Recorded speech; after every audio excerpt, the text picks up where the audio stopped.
Good. Well, welcome Thank everybody. you. We are going to get started right on time. It is 6 o'clock on the East Coast, 3 o'clock on the West Coast, and somewhere in between. So everybody put yourself on mute, except for Tina, because she's going to be talking here. All the barking dogs are gone and little kids. All right, so we're going to get started. I don't know if you knew this, everybody, but Tina and I have decided that September is Business Golf Month. So all month long, we are doing themed things about using golf for business.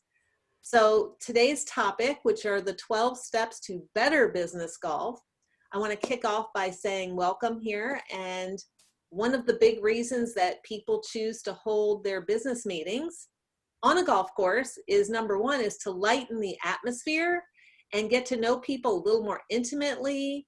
The environment allows you to relax. Hopefully you're not nervous and intimidated, but we want you to relax, dress a little more comfortably, get out of all those stuffy business clothes.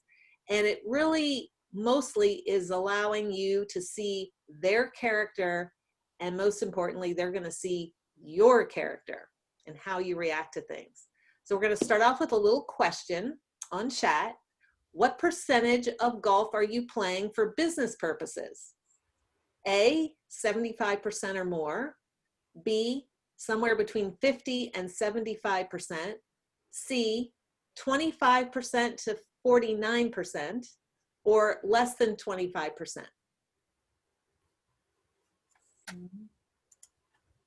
So we've got kind of across the board. We've got some people, Nancy, little A slipped away. We've got Darcy is doing it a lot for business, so we may want to chat with you after.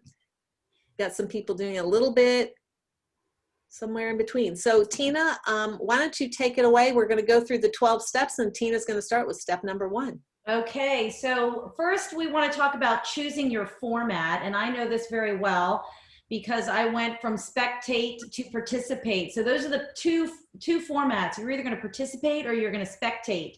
If you are participating, you are playing either 9 or 18 holes with another person, or perhaps in a foursome.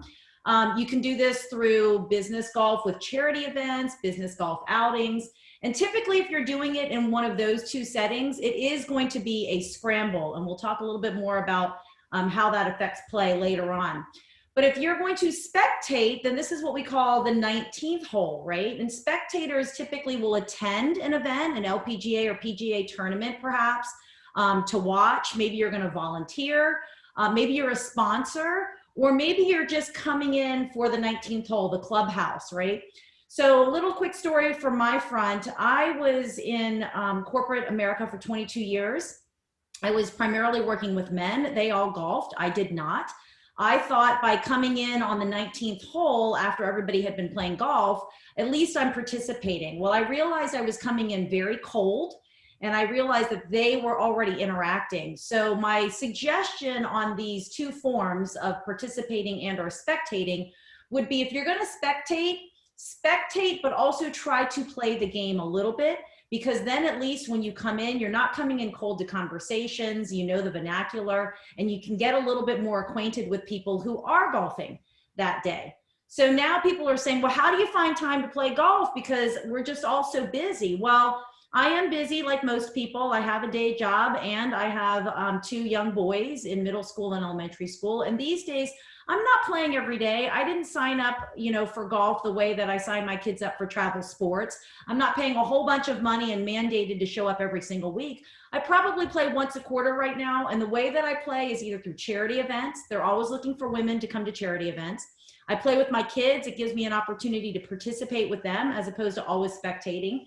And then I also play with the pro in order to build my skills. So that's how I keep up with golf these days, in addition to women on course. So just something to think about when you are going out and playing. Choose your format, spectate or participate. Donna? Okay, well, step number 2, very important in business, is be on time. Okay, the last thing you want to do is be late. And we all know in business, when you are called to a 10 o'clock meeting, you show up, a minute or 2 before 10. That doesn't work in golf. So let's start backwards from your tee time.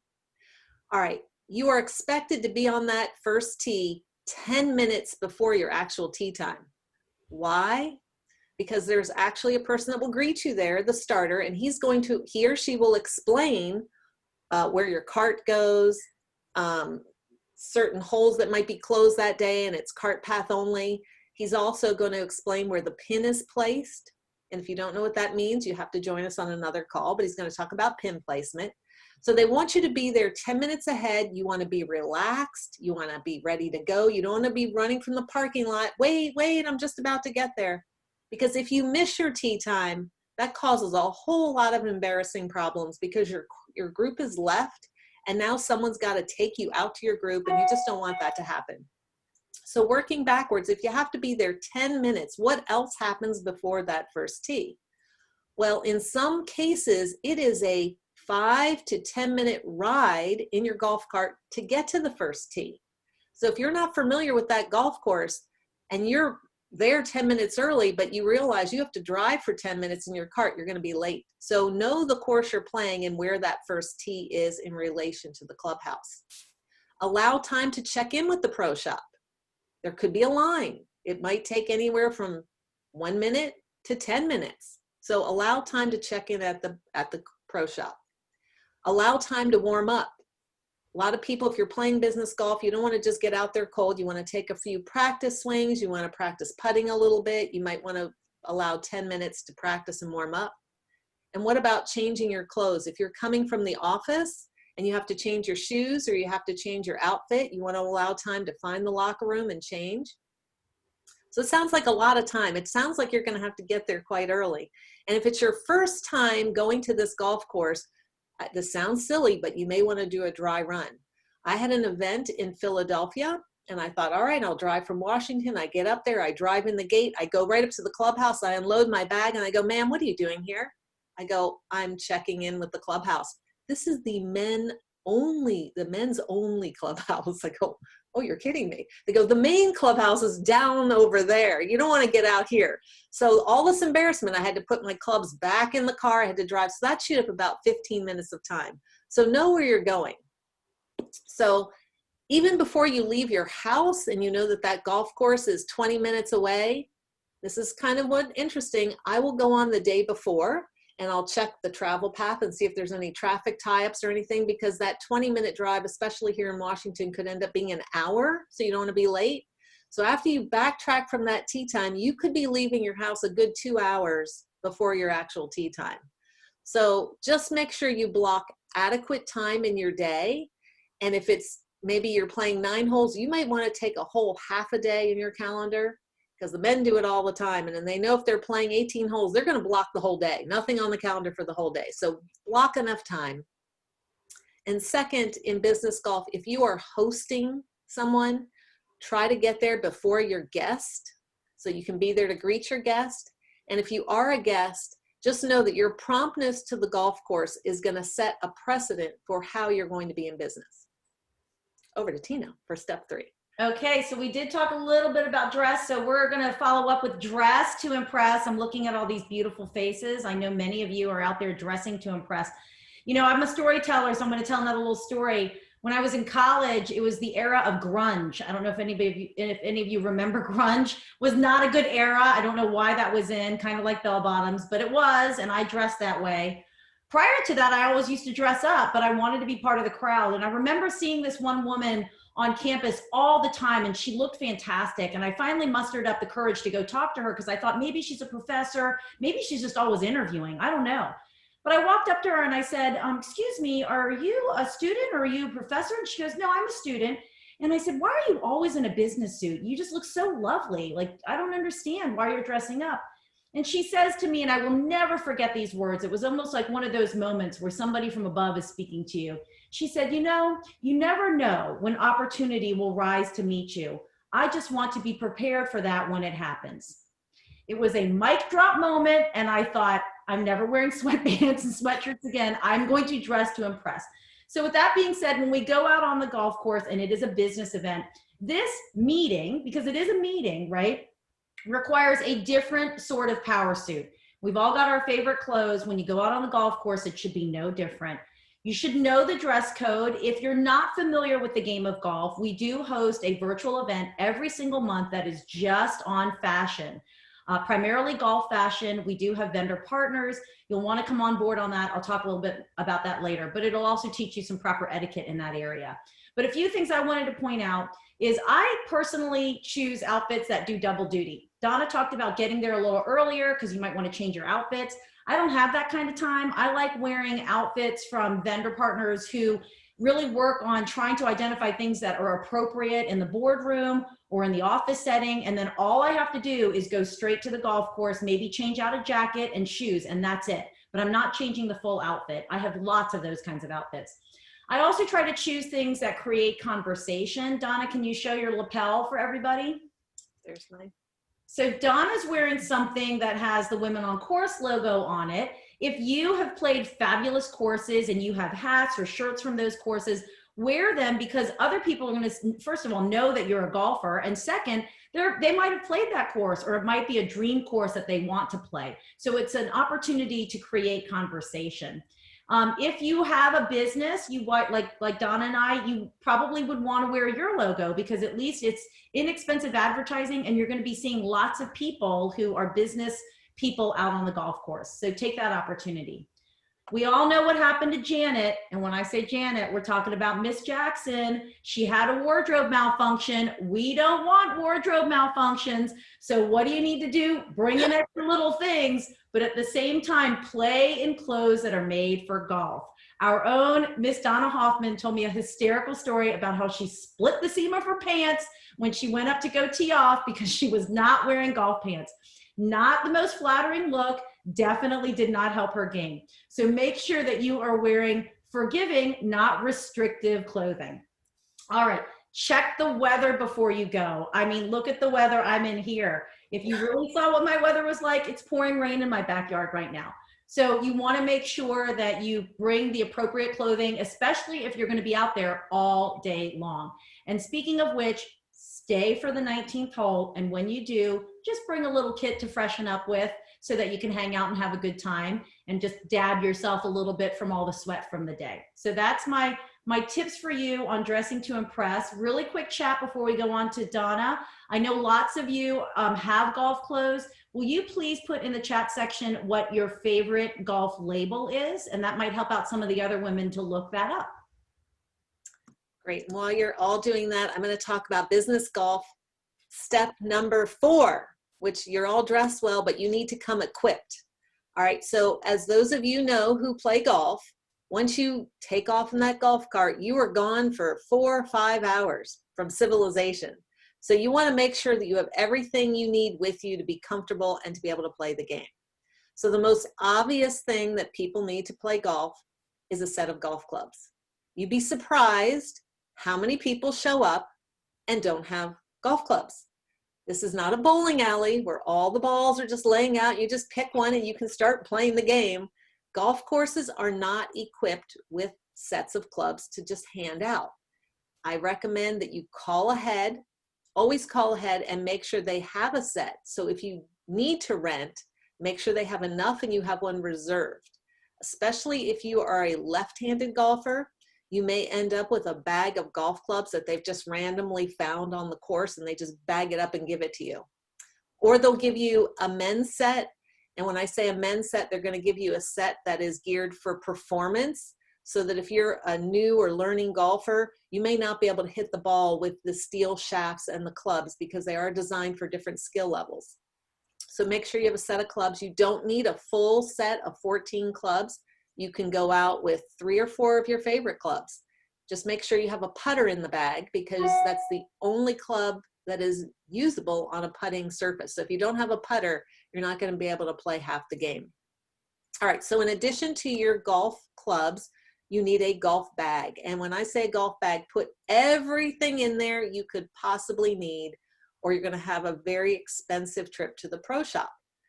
Do not start checking your bag at the golf course. That's way too late. Do it at home and do it right before you go to play golf. My kids, when they were living here, they had a habit of rating my golf bag for all the colored golf balls.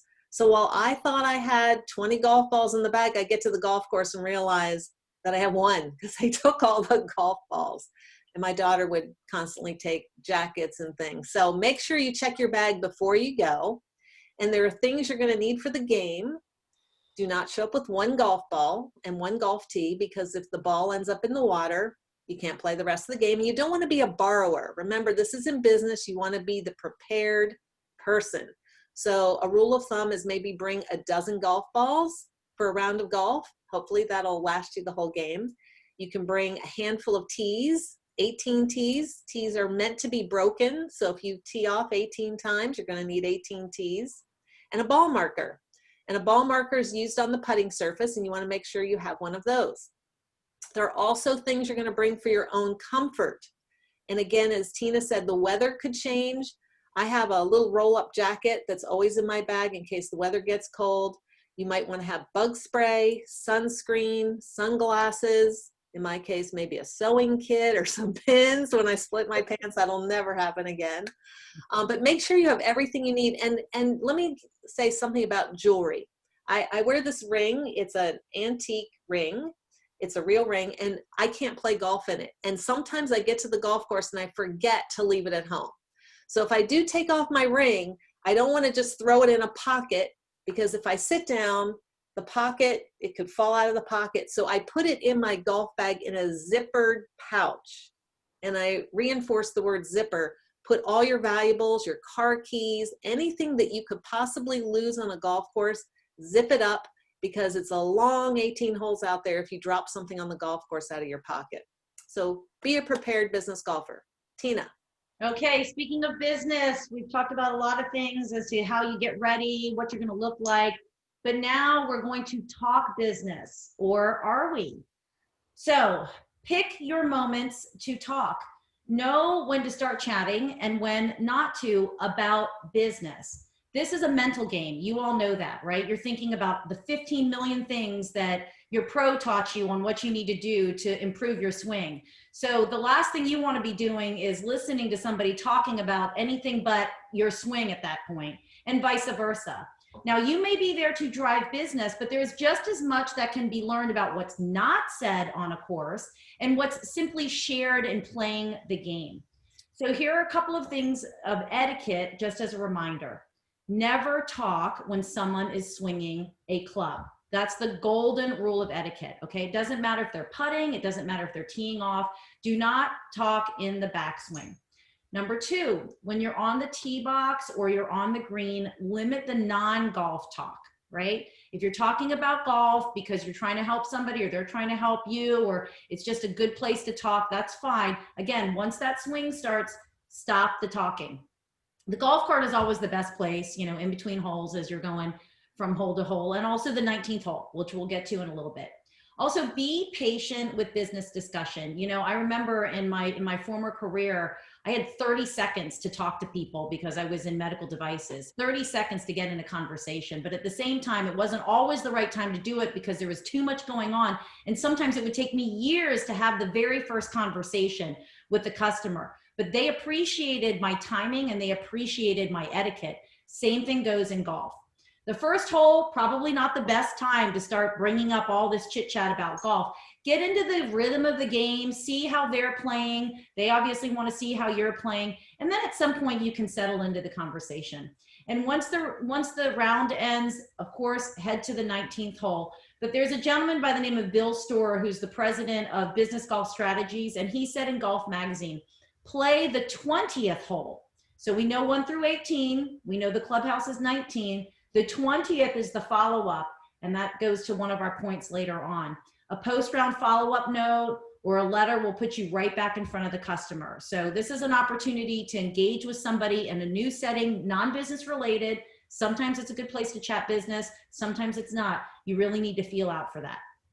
All right, so we are 5 in. We're rounding the corner. Here we are, the back half. Donna, number 6. Okay, so business golf tip number 6 is be a team player. And I'm not talking about being a scramble team player. I'm talking about helping out your team and thinking about others first.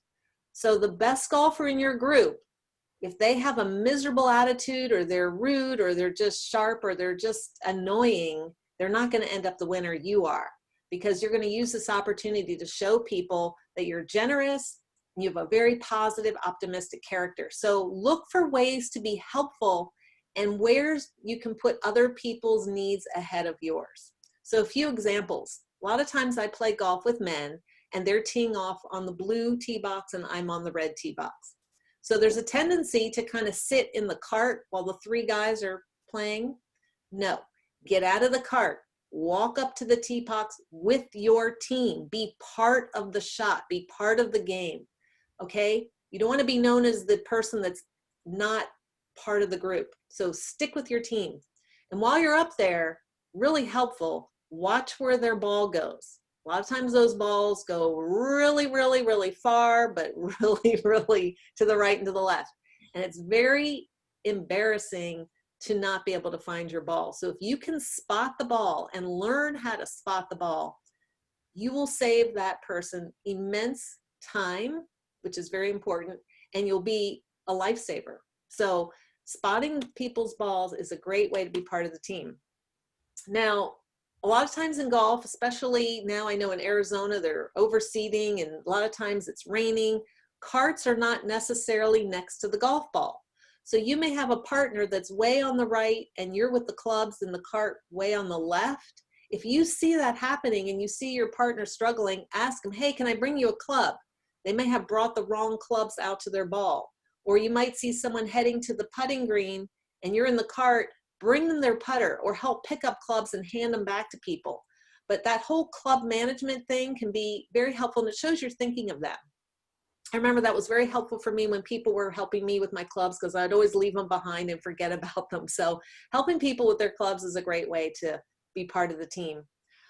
Finding the yardage. Now for experienced golfers, yardage is very, very important. It helps them choose which golf club to use. Now beginners, a lot of times they just use a 7-iron. They don't really care. All the clubs go the same distance.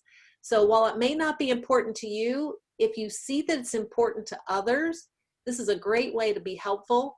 On the golf course, they have little sprinkler heads and it has the yardage on there. Or if in the cart, it has a GPS. So if you can shout out to your partner, hey, you're at the 150-yard marker, or hey, this spot right here is 99, and they're over at the cart, they can go, oh, thank you so much. Now I know it's going to be 99. I'm going to grab the right club.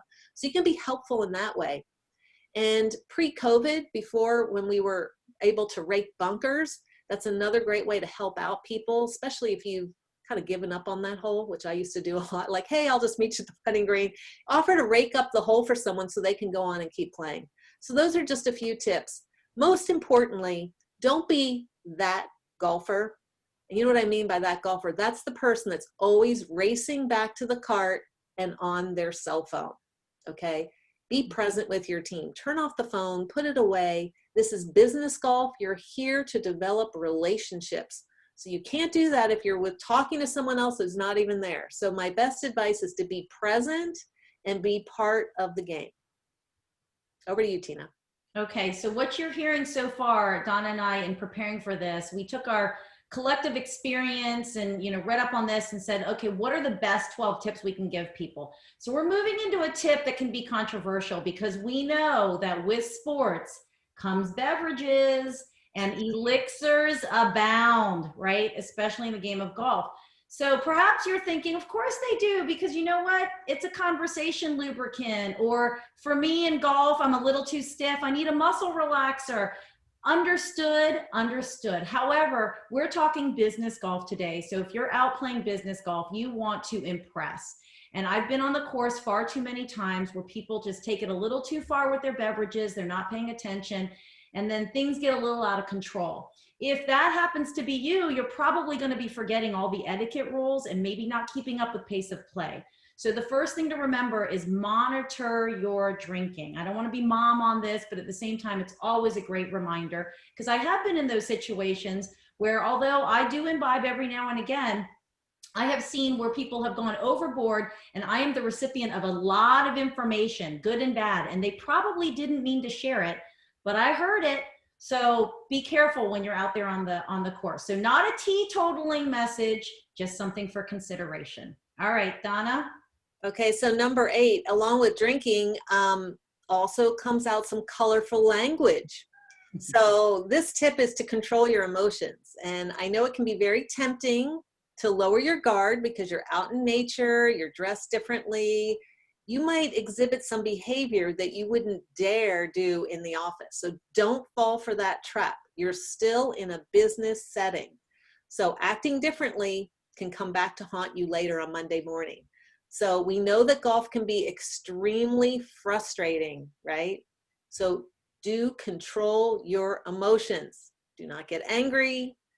Don't use your colorful language when you miss the putt. If you can keep a cool head during adversity, and there's a lot of adversity when your shot's going here and your shot's going there, just keep a cool head and demonstrate that you're pleasant and you can deal with it. People will know that, hey, she can deal with this in the office. She's not going to get upset or lose her temper. So keep that in mind. It's very important. Second thing I've seen on the golf course, and unfortunately I've seen this on some women on course events where our ladies are treating each other wonderfully. They're very respectful, but here comes the marshal.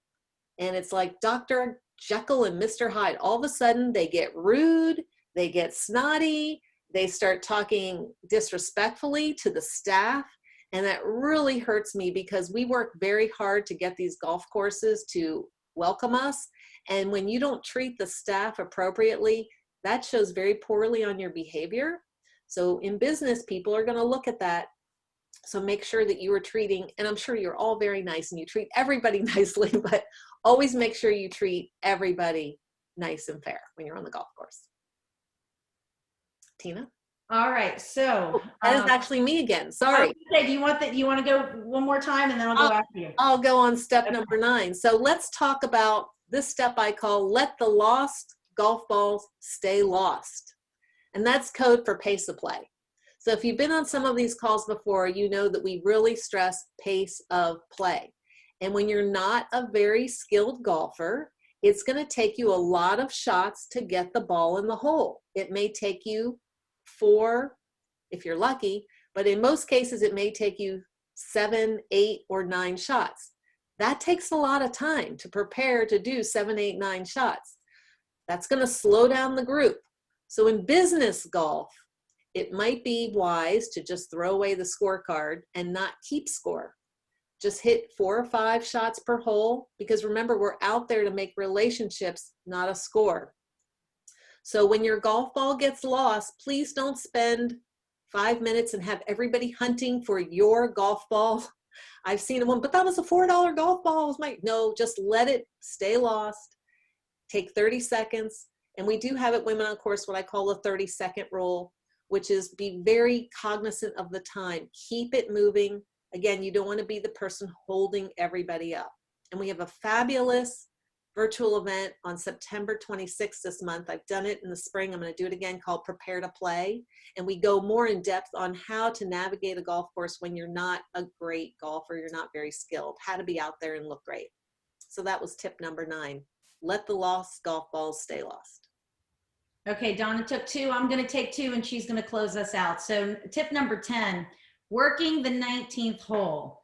I love networking. I love networking because it brings me energy and I get to deliver energy. And that is where the 19th hole allows you to do it, right? So you've just finished 9, you've just finished 18, and now you can just settle into a nice beverage, maybe a little bit of something to eat. But if you are not somebody who enjoys networking and you are dreading the 19th hole, Donna's like, me. You probably didn't know this. Donna is a self-proclaimed introvert. But the best thing to do is to prepare a couple of open-ended questions. If you're prepared and you've got these questions, then it's going to help you with conversation. One of my favorite questions to ask anybody I meet, because it always takes me in some wonderful direction, is what are you most excited about today? The reason I take that question with most people is because it gets us into a positive space for the most part. They can take it personal, they can take it business. I don't care at that point. I'm just interested in getting to know them. And there's always something that develops where we can continue the conversation. So pick a couple good open-ended questions if that's something that you fear. All right. What if you are playing with people who are much better than you at golf? This is a great opportunity, not necessarily on the course when you've got to keep up pace of play. great opportunity to say, you know what, I just did not, what were we doing out there? What did this mean? What rule were you referencing? Have somebody teach you something that they know about golf. Another great conversation starter. Now, we all get in those situations where we are stuck with, you know, Connie Too Close Talker or whoever it is, and we want out of the conversation. So how do you maneuver in a networking situation on the 19th hole so that you are kind and that you still are able to connect with as many people as you want to connect with? First off, if you're going to the course with a buddy, keep the buddy at the 19th hole and have an agreement as to what you're trying to accomplish in that 19th hole scenario. Watch out for each other, help each other move through the crowd. Another thing you can do is, of course, excuse yourself, go get a beverage, I need to use the restroom, etc. It's very polite and it gives you an opportunity to take a break. Be kind. We're trying to network. People want to meet other people. If you know other people in the group, perhaps introduce that person to somebody else. That'll help you exit the conversation gracefully. And then lastly, you know, you can always wait for a pause in the conversation. Be very frank and direct, but be very kind in saying, you know what? I wanted to make sure I got a chance to connect with so-and-so and so-and-so. If you excuse me, it's been very lovely to talk to you. I'm going to go catch them before either they leave or I have to leave. But thank you so much for the conversation. Everybody understands and you can move past it gracefully. So those were some tips that people had asked me, like, how do you deal with it in networking? I did it in hopefully under 2 minutes. All right, so before we go to my second little bit, another chat question for you guys. How would you describe your follow-up after you have met a potential business contact? How would you describe your follow-up after you have met a potential business contact? A, I am the queen of follow-up. B, I could use a better system for follow-up more often. Or C, follow-up's not in my DNA. Ooh, I want to meet the queens. We got a lot of queens. This is why they're going to rock the business golf world here. Awesome. Good.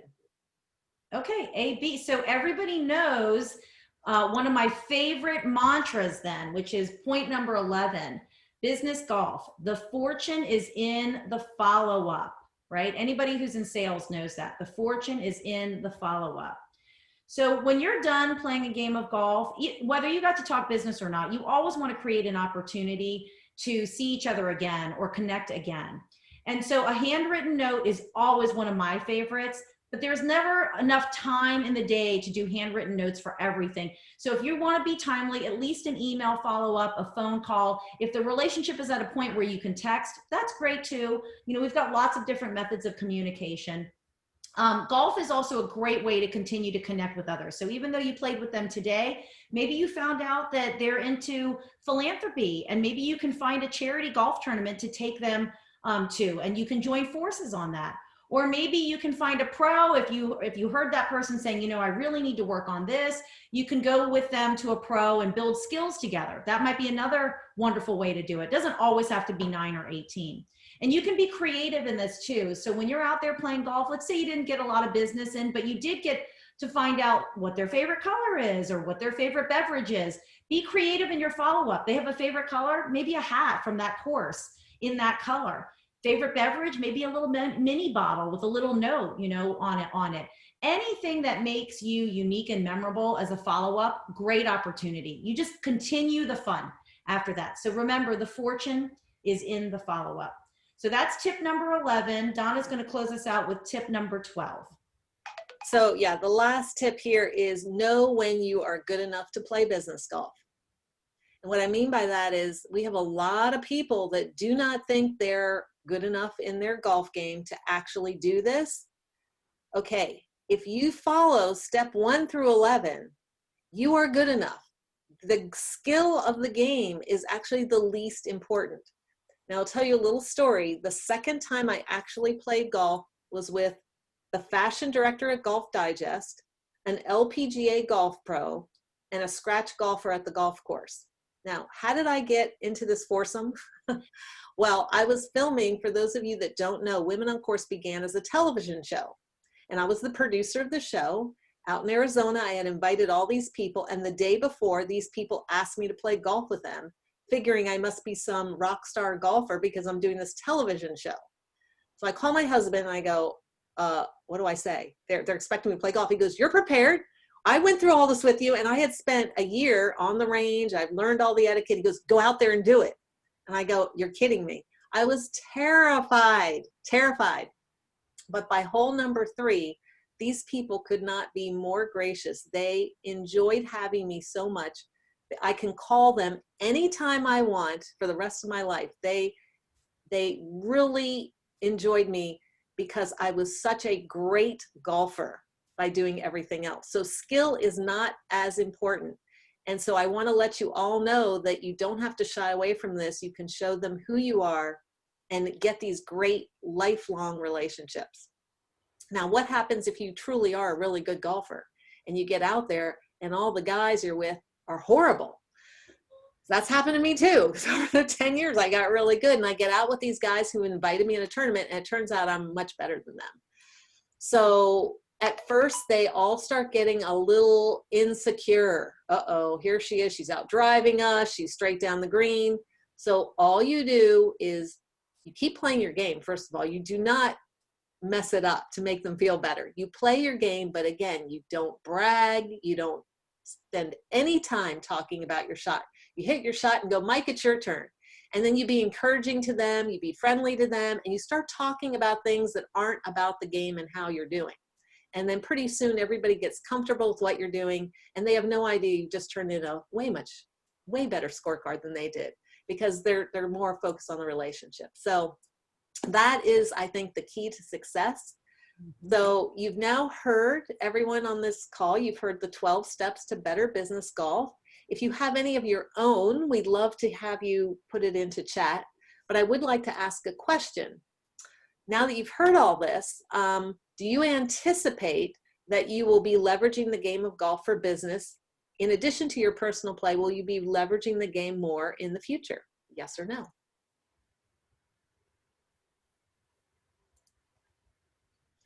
Got a couple yeses. Yay! A lot of yeses. Awesome. If anybody says no, and it's okay to say no, because if you don't feel ready yet, join us on September 26th. We're going to talk all about everything you need to know so you can be ready. And after COVID, yes, that's good too. And some people do. So any tips that anybody has, you can put them in there, and Tina is going to close. Yep. So we always try to respect your time. We try to keep these calls to 45 minutes to an hour. We are going to keep this call open for an additional 10 minutes for networking afterwards. So if you want to take yourself off mute, love to hear you. Chat will continue to go on too. You can chat privately, or you can chat with everyone, as you know. Since we are in business golf month, and this is Women on Course, we are wanting to let all of our members and our guests know that we are looking for corporate sponsorships. We want to get connected with corporate. I had a friend from Johnson & Johnson call me from California this morning telling me that she's going to be on a KPMG panel. She does not play golf, but she knows what I do. And she said, KPMG sponsors all this golf stuff. What can I do to help you get connected when I go sit on this panel?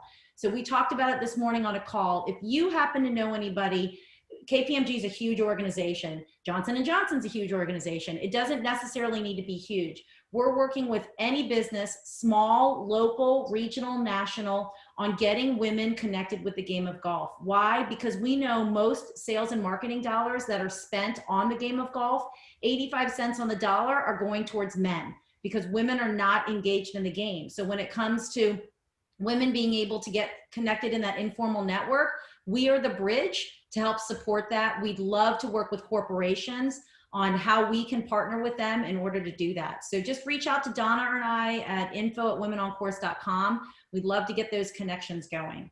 The next 2 virtual events for this month, it is Business Golf Month. Invite a business friend, especially a friend who may be trying to dip his or her toe into golf. We would love to see them on either one of the next calls. So we've got September 23rd is the one for fashion. That's the Office to Fairway Fashion. They're going to be highlighting a lot of the clothing that can do that double duty, which I love. And then September 26th, as Donna mentioned, is the Prepare to Play. This is a repeat one for us because it is so popular. We try to do it once a quarter. So Prepare to Play for anybody who's interested in that. So with that, I want to say thank you. We will see you on course, and we're going to open it now at 6:39. We'll close out at 6:50. Eastern Standard Time to let everybody get on, ladies.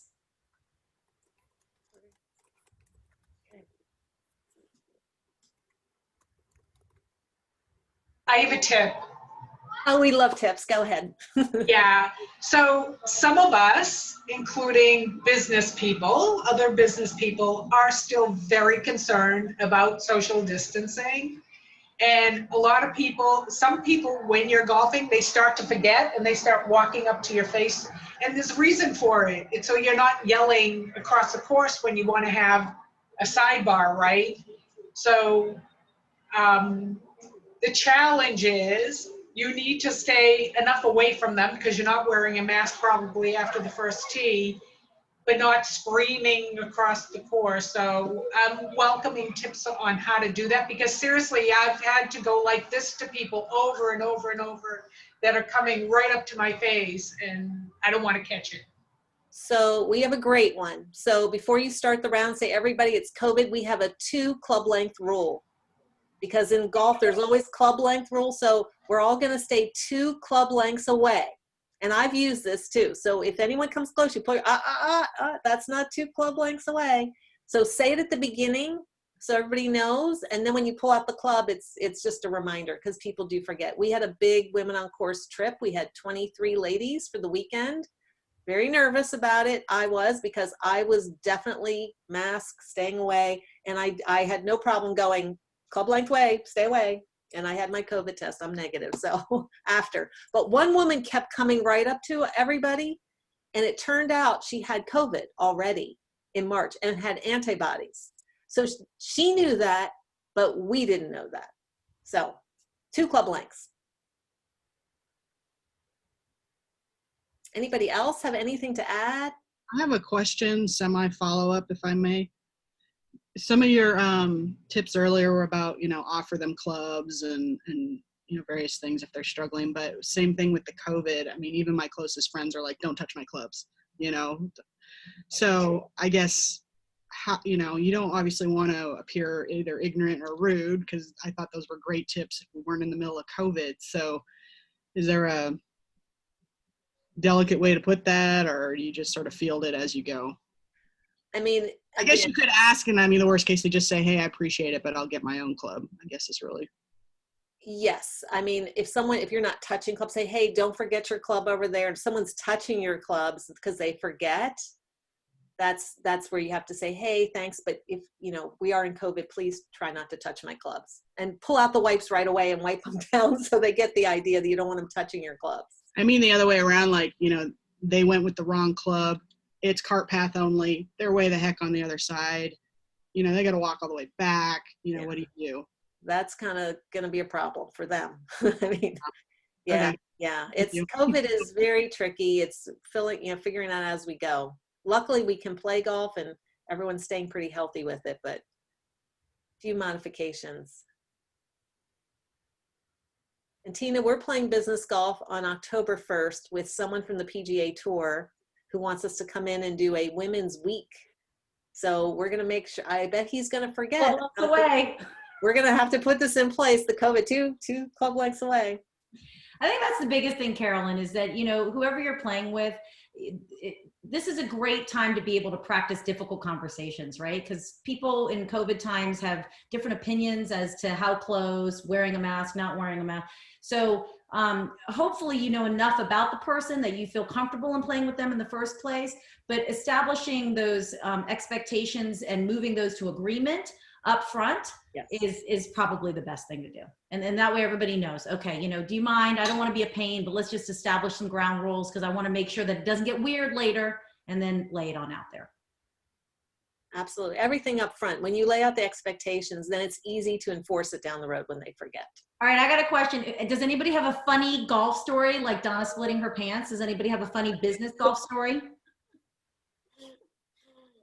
No. I don't have a funny story, but this was literally how I got introduced to golf. So I had spent the summer asking 2 of my male friends to sort of teach me the game, and they never talked about dressing or anything like that. So I was under the assumption it was collared shirts, short sleeve, khaki pants, I didn't have golf shoes and I didn't want to invest in them yet. So I wore tennis shoes, and then it was a baseball cap, right? Pulled straight down over my head. And so I went out and I looked like a little dude. I mean, it was, you know, all men and then me, and I looked like a little dude. And if you see, look, I like dresses. You see, I wear dresses. So here I am looking like a little dude. And I get up there, and of course they're teeing off at the blue tees, and I'm teeing off at the forward tees, and I'm waiting on them, and I'm really nervous. I'm sort of sweating through my armpits, through my little shirt, which didn't have any breathability whatsoever. And I'm watching them, and the ball's going right, the ball's going left. The one guy whiffed the ball, and I'm just like, oh my gosh, here I am freaking out that I'm playing with Tiger or Phil, but you know, I'm playing with Bob and Joe, and they have no idea what they're doing. And that's what I realized about Donna's point number 12. This has nothing to do with the scorecard. This has everything to do with just getting to know one another. So that's my little golf story. Yeah, and I will say from personal experience, people that insist on keeping score during a business relationship type of round, that can backfire because they're so intent on, you got to write that down. And it's like, relax, buddy, relax. You know, I know what I'm doing. You don't want to be the scorekeeper. This is not that kind of a round. And people don't know how to shift gears. They don't know how to shift gears from their competitive friends to the relaxed business golf. So you really got to make sure you don't let that backfire on you and know where you are. So Kate, go ahead. I do. I have a follow-up question. So when you are playing primarily with men, they automatically seem to want to teach you and help you, whether you've asked for it or not. So when you are playing with, like, say, a Bob and Joe, who you don't necessarily want advice from, but they continue for the entire 18 holes, how do you break that up, like, early on? All right. Is there a polite way to do it? Yes, there's the best way to cut it off. You say, I really appreciate your advice. However, can you save that for the driving range at the end? Because I've got some swing thoughts in my head from my pro, and the golf course, this isn't the place. I'd love to hear what you have to say, but let's save it till the end of the round. Because we're going to take up too much time, again, that pace of play. And by the end of the round, they just want to go in the clubhouse and have a beer, and they're going to forget about it. But you cut them right off at the beginning. Okay. Yeah, That's great. Thank you. I'd love to hear it, but let's do it at the range at the end. Because I want to keep pace of play. That's what you tell them. Or you could say, you know, those are great points. I'm going to take that back to the pro and see what he has to say about it. They'll probably not say anything after that. I'll be like, What I've found is if I say at the beginning of a round, I love tips and I love advice, so please bring it on. I get none. Okay. I don't know. You could try reverse psychology if the first thing doesn't work. And sometimes, like when I start out, I did want tips, but get the last tee time of the day. So there's no one behind you. And you kind of take your time and you can go out. We do a lot of last tee times of the day. And next year we're going to start introducing mentors. So we can put a mentor in your group, or you can be a mentor in a group. So you can give people tips, and it's set, again, as Tina and I said, the expectation is we're going to give you some tips on etiquette, and we can do that. But don't give the tips either. Again, if you're a golfer and you know things, you see someone had texted earlier about the 30-second rule for the ball. You don't want to be the one enforcing the rules either. That's what your marshal is there for. So if you know you have a problem person that's going to take a lot of time or cheat or whatever, I go into the pro shop and I tell the marshal, can you watch this group and watch that person? And I want you to drive by after 3 holes and I want you to talk to that person, because I already know that person's going to be really slow and they're going to hold everybody up. I know who they are. And I let the marshal do it. So the other ladies or the other men don't have to do it in the group. Kate, the other thing I'm thinking, and this all depends on your personality, but having worked with many, many men throughout my career, you know, they are brutal in the feedback, and they love the smack talking, right? I mean, they love it. So I kind of learned it. And so one of the things would be like, oh, unsolicited advice. Good to know. Thanks. I can't wait for the next hole, right? So when you put things out there and you use some humor in it, all of a sudden you've just elevated your position of power a little bit, and everybody's like, oh, be on alert. She's quick. She's very quick. So I learned a lot of those tricks in business. That's good. Okay, we got a lot of nodding heads. All right. Well, we love seeing your faces. You can always connect with us at info@womenoncourse.com. Don't forget about our virtual events. We host at least 3 a month. September is a bonus month. We're hosting 4 this month. It's always on our website underneath events. And as people are opening up in different areas, please check with your market leader, because they are right now, Donna and I just got off a national call with all the market leaders. They are starting to book out for the remainder of 2020 and 2021 based on if COVID's opening up in areas. So check for some of the live events as well. But we hope to see you again virtually. It's been a blast, and thanks for listening to us on the 12 Steps to Better Business Golf. I have a question. If anybody out there on this call has a business wardrobe experience of how they dress, email us, because when we do our fashion office to the fairway, we might want to talk to a member who's played a lot of business golf and understands the value of dressing the right way. So if anybody's interested in being part of that event, just send me an email, info@. All right. And if you have suggestions for other topics, always feel free to email us too. Bye, ladies. Have a great evening. Thank you so much. This was great. Thank you. Take care.